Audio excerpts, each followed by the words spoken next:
فتوح النهارده في الدقايق اللي لعب فيها عامل ماتش ولا اروع.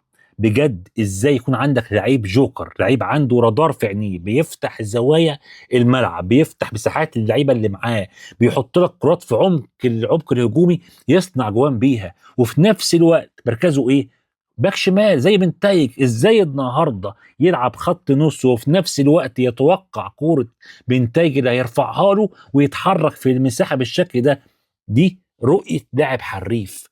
النهارده جاب جون، لا تقول لي بقى جمال عبد الحميد ولا عبد الحليم علي ولا ناصر منسي. النهارده فتوح كان كل دول. بجد جون ولا اروع. هو ده وميزه ان يكون عندك لعيب حريف زي احمد فتوح. يا ابني استمر، طور اكتر من نفسك واشتغل بدني. انت محتاج بدني كتير قوي كتير قوي. اتمنى انك تهتم بالحته دي. طور من نفسك يا ابني، هتبقى في حته ثانيه اقسم بالله. كمل يا فتوح.